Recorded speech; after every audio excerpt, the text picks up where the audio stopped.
Karnataka high court ने BJP के legislative council रुकन एन रवि कुमार के साबिक कलबुर्गी डिप्टी कमिश्नर फौजिया तरन्नुम के खिलाफ दिए गए बयान पर सख्त सवालात उठाए हैं। ये मामला मई 2025 में एक सियासी एहतजाज के दौरान हुआ। रवि कुमार ने फौजिया तरन्नुम पर कांग्रेस हुकूमत की हिदायत पर काम करने का इल्जाम लगाया और सवाल किया कि क्या वो पाकिस्तान से आई हैं। इस मामले में 25 मई 2025 को कलबुर्गी के स्टेशन बाजार पुलिस स्टेशन में उनके खिलाफ शिकायत दर्ज की गई। इसके बाद रवि कुमार ने कर्नाटका हाई कोर्ट से रुजू करते हुए क्रिमिनल मुकदमा खत्म करने की दरख्वास्त की। मामले की समाअत जस्टिस एम नागा प्रसन्ना की सरबराही वाली बेंच ने की। अदालत ने सवाल किया कि क्या सिर्फ मुंतखब नुमाइंदा होने की वजह से कोई भी शख्स कुछ भी बयान दे सकता है। अदालत ने कहा कि सियासी रहनुमाओं को जाती हमलों और सियासी इल्जामात के बजाय हुकूमत की स्कीमों, अवामी फलाह और अहम अवामी मसाइल पर तवज्जो देनी चाहिए। रवि कुमार के वकील ने बताया कि बीजेपी रहनुमा अपने बयान पर पहले ही माफी मांग चुके हैं।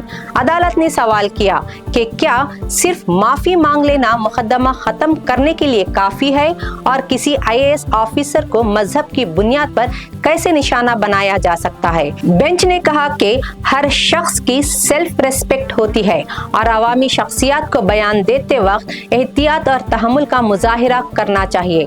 अदालत ने यह भी तशवीश जाहिर की है कि सियासी बयानात से मुतालिक मुकदमात अदालतों पर इजाफी बोझ डालते हैं और हकीकी क्रिमिनल मुकदमात के फैसले में कई साल लग जाते हैं और कुछ मुकदमात तकरीबन 10 साल तक चलते हैं। रवि कुमार के वकील ने एहतजाज के दौरान कौमी परचम के मामले को भी उठाया। उनके मुताबिक कलबुर्गी के हुकाम ने मुजाहिरीन को तकरीबन 9 घंटे तक कौमी परचम ले जाने से रोका था।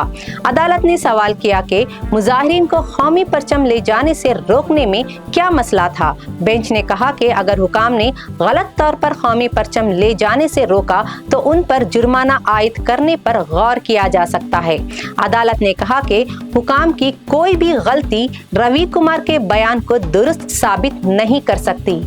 ये एहतजाज तिरंगा यात्रा को रोकने के खिलाफ किया गया था। अदालत ने कलबुर्गी एहतजाज की इजाजत से मुतालिक दस्तावेजात भी तलब की हैं। हाई कोर्ट ने इस मरहले पर रवि कुमार के खिलाफ मुकदमा खत्म करने से इनकार कर दिया।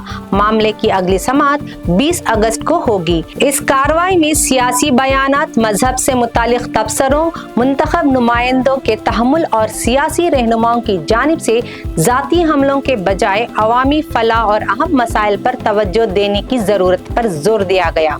मजीद ताज़ा खबरों और अहम अपडेट्स के लिए जुड़े रहें डेली सालात उर्दू डिजिटल के साथ।